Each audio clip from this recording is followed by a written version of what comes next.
So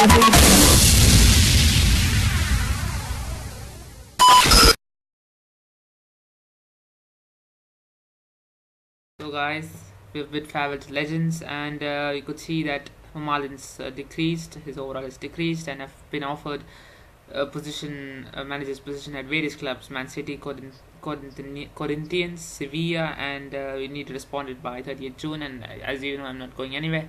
And you could see Xavi says, "I've got no regrets in retiring." And you could see the offers that I received: Real Madrid, Atletico Madrid, PSG, etc., etc., etc. But of course, I'm a Barcelona man, and I'm going to stay at Barcelona. So welcome back to the episode of my Barcelona Master League. This is episode number 22, and you could see that we start off season 2 officially because with the transfers, and you could see Gareth Bale. I'm trying to sign Gareth Bale because he's not even in the starting 11 of Real Madrid, in the Real Madrid starting 11. If it makes sense, if that doesn't make sense, there you go. And you could see that when I tried to approach sign him, my squad was too large enough, so therefore I decided to place some players in the transfer list and load list respectively. And you could see that I've been eligible for next season Champions League and Spanish Super Cup, of course, as we won the Copa del Rey and Real Madrid won the La Liga. Therefore, Spanish Super Cup is Real Madrid versus Barcelona, and in Champions League we finished best 16. Super Cup we were runners up, and we were winners. And you could see Levante, Sporting Las Palmas, Almeria, Alaves, and one more team. So Alaves and another two teams are in the Liga BBVA. They got promoted, and Levante, Almeria, and Real Sporting got relegated to the second division of this Primera Spanish league, and that is the Liga Atlante. And you could see that Camara and Robin van Persie has returned from their loans, and they're back at the club. And Serge Aurier has left to PSG because I hadn't decided to use the buyback offer. And finally, you could see our first signing of this window is going to be Gareth Bale, guys, because signing Gareth Bale for £31 million is costly, but I know it's going to be worth it. And people will be like, come on, you're a Barcelona fan, you're signing players from Real Madrid. Of course, there were legends who joined, switched clubs, switched between both rival clubs, and one of them was Ronaldo, Brazilian Ronaldo, and Luis Figo, legend and the legend. But yes, he was hated so much when he left Barcelona. And you could see that putting up many players on the transfer list. Jordi Masip is one of them, Adriano is one of them, and Jeremy Matthew is one of them. Gumba will go on the loan list. And you could see Gareth Bale has officially signed for Barcelona. He has joined with his teammates, and you could see that Douglas's contract has been extended, and an offer of Gerard Piqué has been received from Ajax. And I put up an offer for Jan Oblak, a goalkeeper from Atletico Madrid, but eventually they're like, no, we are not going to accept any sum of money because he's too valuable for us. And same with Matej Perin. Actually, not same. I've just applied for transfer negotiation. You could see Mars overall has increased to 76.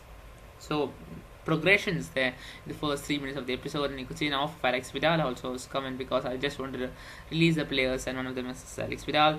And you could see they offer me 8.3 million, and his market value is only 6.5. So I'm going to increase his, trying to get more of them, just trying to squeeze a little more money out of them. So I'm just going to change negotiation details. I'm just going to increase my transfer fee. I'll tell them to increase the transfer fee, and it's like chance of signing is 92%, so 92% that they'll increase the offer. And you could see Gerard Piqué has been quoted by so much clubs there. One of them was Ajax, next was PSV, and I rejected both. You could see Alex Vidal will leave the club. Thank you for your services, Alex Vidal, for staying us for one season. You could see another goalkeeper I tried to sign is David De Gea, Spanish, of course, it will fit in the Spanish club, Spanish giants Barcelona. And you could see I put Bravo on the transfer list because he's 33 years old, he's in decline, and I need a better goalkeeper for my La Liga. Therefore, I'm not selling Ter Stegen because he's young and there's room to grow. And you could see I applied transfer negotiations for Matteo Deschilio, and you could see that shocking move for Mr. Intelligence Alex Vidal. He thanks the teammates. Thank you so much for your services, Alex Vidal. You are valuable for us, but it's time to let it go. And you could see with Deschilio, the transfer fee is too much, so I include Jordi Masip, and chance of signing is 65%. So there you go. Let's see what happens. And you could see one more player again by Ajax there, and this time it's again Gerard Piqué. Is it? No. Gumbao is being quoted by Ajax on loan, and they'll give us a transfer fee. Actually, I'm sorry. So it's a loan transfer, so there you go, they'll pay us £319,900, and I was like, okay, go take him. Gumbao go spent 1 season at the Amsterdam Arena. Is it Ajax? Is it Amsterdam Arena? I'm sorry, I don't know. I'm sorry if I getting it wrong. And you could see that the hair has pulled out. The United pulled out of the transfer negotiations. They were like, we can't give you any sum of, we can't sell him for any amount of money. And same with De Chilio, because this offer was rejected, and I put up a few more offers for goalkeepers, Neto and Courtois. One of them Neto from Juventus and Courtois from the London side Chelsea. And you could see that Neto and Courtois, the respective clubs have put up some offers, so we can sign them. And you could see that Adriano is quoted by Sao Paulo, the Brazilian club, and he's in decline, 32 years old, offensive fullback. So if he leaves, I'll try to replace him with another Spanish. Actually, I'll go with Spanish, because I need to keep because as we are playing in Spanish league, I'll try to keep more Spanish players and less internationals. And you could see that I tried to remove options from Courtois, and you could see that I tried to sign Neto, but his fee is too much and he's also getting old. Therefore, I told them, if you can reduce a transfer fee and his annual salary, then I'll try and sign Neto instead of Courtois. Courtois is 87 rated, guys, 87 rated Courtois. And you could see Adriano has been sold. Neto have been broken down actually, and I applied transfer negotiations for another fullback, offensive fullback, and that is Cesar Azpilicueta, the man left back from Chelsea. He can play right back as well as left back. You could see for Courtois, I signed him. Actually, Neto, Juventus pulled out of the negotiations. They were like, no, thank you. I was like, fine, I'll get a better goalkeeper. And you could see that I signed Azpilicueta and I let go of Adriano. And when I tried to sign Courtois, it seems like the maximum was 32 players, and I couldn't sign much more than then. And I decided to go for another left back, but this time it will be my starting 11. I'm creating a change on my starting 11, and one of them who caused me problems last time in Champions League was David Alaba, and I tried to apply transfer negotiations, and he's a man from PSG. He's just moved from Bayern Munich to PSG. And you could see I signed Courtois, guys. So new goalkeeper Thibaut Courtois becomes the #1 goalkeeper, and he will wear the number 13 jersey. And pretty much sure an offer for Claudio Bravo will come soon. You could see I've already put him on the transfer list. And there you go. He's 33 years old. He's in decline. Therefore, just want to release the old players and get in new young talent.